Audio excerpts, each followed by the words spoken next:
Assalamualaikum warahmatullahi wabarakatuh.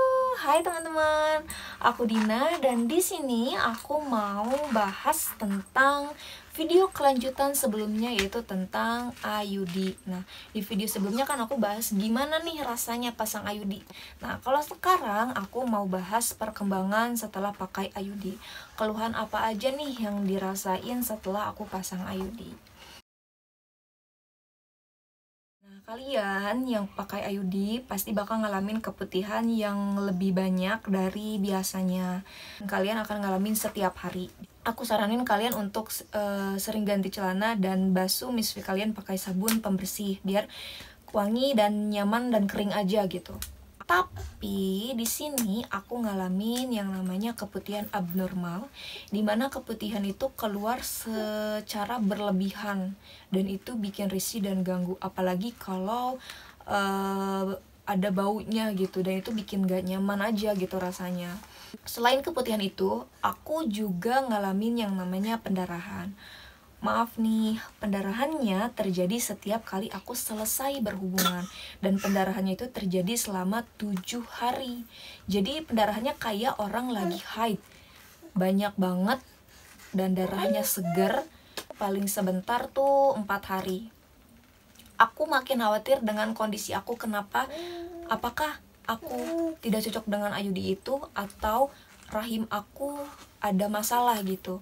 Karena waktu aku masang IUD itu kebetulan aku selesai nifas, jadi aku takutnya mungkin rahim aku belum siap atau rahim aku ngalamin luka gitu. Akhirnya aku konsul ke bidan, cuman bidan nyuruh aku untuk USG dan tanyain ke dokter kenapanya gitu. Soalnya aku juga udah tanya sana sini gitu ke teman-teman yang dia udah lebih dulu pakai IUD dan mereka nggak ngalamin yang aku alamin.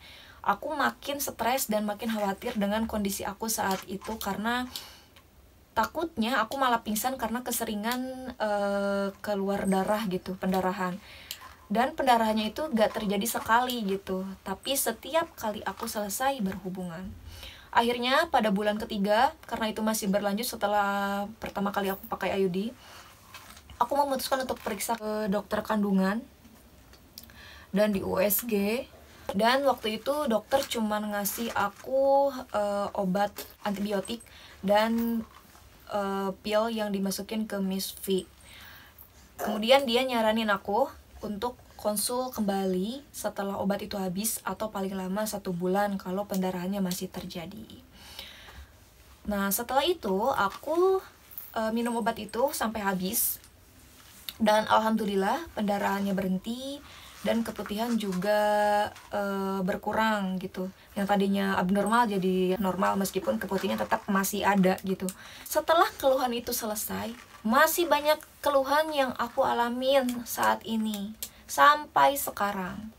Yang pertama, keputihan masih tetap berlanjut. Yang kedua, aku sering ngalamin yang namanya kram perut.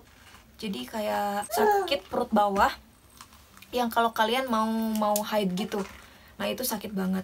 Dan kalian bakal ngalamin rasanya kram yang berkepanjangan. Kayak kalau yang aku alamin, kayak sebelum haid sakit, mau haid sakit, udah beres haid sakit, dan itu bikin risih dan ganggu banget. Nah, terus haid. Nah, jadi setelah kalian pakai IUD itu, haid kalian itu akan jadi gak teratur keluarnya, gak teratur beresnya, gak bisa ditebak gitu. Terus aku juga ngalamin yang namanya sakit pinggang, kayak sakit tulang punggung. Itu bener-bener bikin ganggu banget, tapi aku tetap sabar dengan semua keluhan-keluhan itu. Kemudian aku juga ngalamin yang namanya flek. Tapi si flek ini terjadi sering banget. Memang kalian bakal ngalamin yang namanya flek, keputihan, kram-kram sedikit, itu masih dikatakan wajar apabila kalian kecapean. Jadi kalau kalian kecapean itu akan terjadi lebih sering gitu. Tapi sekali lagi di sini aku ngalamin yang namanya aku nggak kecapean, aku nggak ngapa-ngapain, tapi aku ngeflek. Dan itu juga bikin aku risih sebagai umat muslim, karena aku juga harus beribadah gitu kan. Jadi kayak ragu-ragu. Akhirnya aku konsul lagi ke bidan dan dia menyarankan aku untuk ganti IUD. Jadi IUD yang aku pakai ini adalah IUD biasa dan dia menyarankan untuk aku ganti ke IUD yang bahannya lebih lentur, katanya gitu. Aku takutnya karena bulan ini lagi bulan Ramadan dan aku takut karena aku kecapean, kurang nutrisi, kurang makan, atau aku juga kurang makan makanan yang bergizi. Mungkin juga karena bisa terjadi karena aku stres. Akhirnya aku belum memutuskan untuk mau ganti IUD. Dan aku juga belum memikirkan untuk ganti atau pindah. Nah, aku akan memutuskan itu setelah bulan Ramadan ini selesai. Jadi aku takutnya keluhan-keluhan aku tuh karena akunya kecapean dan karena puasa gitu. Jadi di video kali ini aku mau bahas segitu dulu. Soalnya mungkin informasi yang akan aku kasih atau share ke kalian akan berganti setelah bulan Ramadan ini selesai. Aku masih mikir-mikir dulu mau ganti ke KB yang lain atau ganti KB yang baru atau tetap dengan KB yang aku pakai sekarang. Nanti aku akan update lagi di video selanjutnya. Assalamualaikum warahmatullahi wabarakatuh.